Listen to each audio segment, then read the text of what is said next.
first of all, I'd like to read a quote from Robert F. Kennedy, who said, "Each time a person stands up for an idea or acts to improve the lot of others or strikes out against injustice, he or she sends forth a tiny ripple of hope, and crossing each other from a million different centers of energy and daring, those ripples build a current that can sweep down the mightiest walls of oppression and resistance."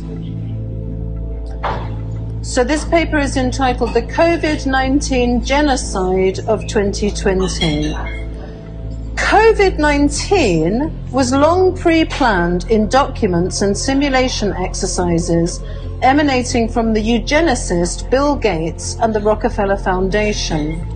A platform with 200 detailed levels is provided by the World Economic Forum, led by Klaus Schwab, a technocrat and promoter of transhumanism, in order to provide detailed instructions on how the COVID-19 pandemic is to be used to implement a global monetary reset and digital currency, technocracy and totalitarian government worldwide under the guise of socialism and environmentalism, with China as the model, and enslave humanity through a sinister vaccine conspiracy. Earlier attempts were made to engineer pandemics, but none succeeded. This time, the World Health Organization changed its pandemic criteria in advance so that it could declare a pandemic on spurious grounds. Tedros Adhanom Ghebreyesus, a terrorist and accused genocidist, was appointed head of the World Health Organization in order to orchestrate the pandemic and facilitate the totalitarian takeover. Wireless technology suppresses the immune system. 5G is implicated in COVID-19 through correlations between the locations of the 5G rollout and morbidity and mortality, as well as the prior administration of flu vaccinations in Wuhan and Milan. The symptoms of COVID are virtually identical to the symptoms of exposure to electromagnetic radiation. Extensive military research over many decades was kept secret, and regulatory agencies were co-opted in order to prevent the public learning about the extreme dangers of electromagnetic radiation. Doctors receive no training on the risks to health of exposure to electromagnetic radiation and therefore misdiagnose electromagnetic radiation exposure symptoms. Hospitals are extensively equipped with 5G, putting patients' lives at risk. 5G serves many purposes. It is a depopulation and military weapon and facilitates the introduction of technocracy and totalitarian control by enabling surveillance, facial recognition, 24/7 monitoring of individuals, mind and body control, and, in combination with vaccines and chemtrails containing nanoparticles, the torture or murder of targeted individuals. Electromagnetic radiation can be used to simulate pathogens and overwhelm the immune system, and cell phones may be being used to simulate COVID-19 contagion among co-workers or family members. 5G has been widely installed terrestrially and in space to target and control populations.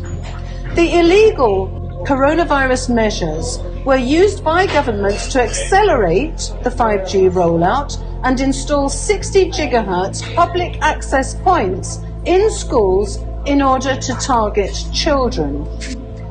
Illegal legislation has been put in place in numerous countries to remove civil liberties, to destroy economies, to close down small and medium-sized businesses, to separate, isolate, and terrorize family members, to impoverish people, including by destroying jobs, to remove children from their families, to intern dissenters in concentration camps, to grant immunity to government operatives to commit murder, rape, and torture.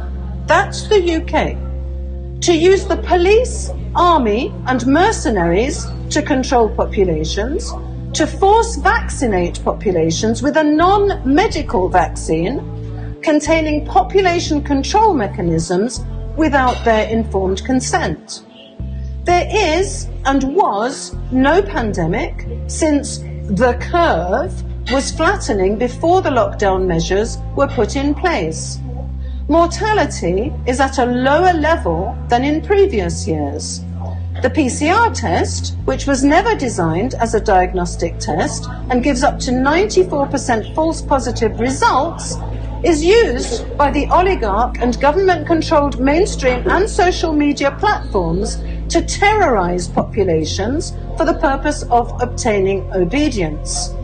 The illusion of a pandemic is stoked by doctors being forced to attribute virtually every death to COVID. Medical staff and doctors are intimidated to prevent them speaking the truth about the fake pandemic. In the UK, the death certificate is being changed to prevent relatives being able to question the cause of death. Tens of thousands of doctors have now come out to confirm that COVID-19 is a hoax. There were no COVID deaths in Ireland until the 20th of April, and since then, the lockdowns have been based on 98 deaths out of 5 million people, while 30,000 people die annually from other diseases. Only people with a hot infection, with symptoms such as headaches or a sore throat, are contagious. 86% of COVID cases are asymptomatic carriers and therefore harmless. A Stanford University antibody study concluded the death rate to be between 0.1 and 0.2%, right in line with the seasonal flu. Initial projected death rates from the World Health Organization were 20 to 30 times higher. In June, the US Centers for Disease Control confirmed the overall infection fatality rate to be just 0.26%, way lower than the 3.4% estimate of the World Health Organization, which helped drive the panic and the lockdowns. But even that is an overestimate. The infection fatality rate for non-nursing home residents is likely only 0.1% or 1 in 1,000. The UK and German governments stated in documents that they were deliberately ramping up the fear level, including traumatizing children by making them believe that they would torture and kill their relatives if they failed to wash their hands and obey the corona measures. Children were made to believe that they could show their love for their grandparents by not coming near them. Social distancing is a torture technique devised to traumatize, and its purpose is to condition people to distance themselves from others so that they can be seen and targeted by the 5G weapon. Government and World Health Organization policies are deliberately aimed at killing people. In many countries, doctors were ordered not to admit the elderly to intensive care units and to withdraw all health care, and national health systems stopped providing health care other than that for COVID, abandoning the sick to die. In France, the government issued a decree ordering doctors to administer to the elderly a drug restricted since 2012 as it was contraindicated for respiratory problems. In the US, hospitals were heavily bribed to diagnose COVID and put patients on ventilators that killed them. The World Health Organization and governments suppressed successful treatments, one in particular in use for 70 years, and harassed doctors successfully saving patients. Autopsies that would reveal true cause of death were mostly prevented.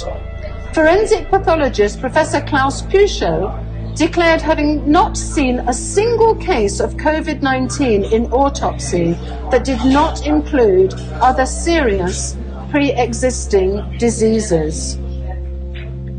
Governments and the World Health Organization promoted and enforced mask wearing by the public in full knowledge that they provide no protection from any virus, but cause serious neurological and respiratory damage, putting people's lives and health at risk. In the UK, the death rate rose only after the general lockdown was implemented. Top economists are warning that the UK government is killing more people than it could possibly save through lockdowns. The UK Daily Mail carried out an audit of 130 studies from journals, academics and charities, documenting the social and health devastation and deaths caused by lockdowns. In one county in the US, suicides among young people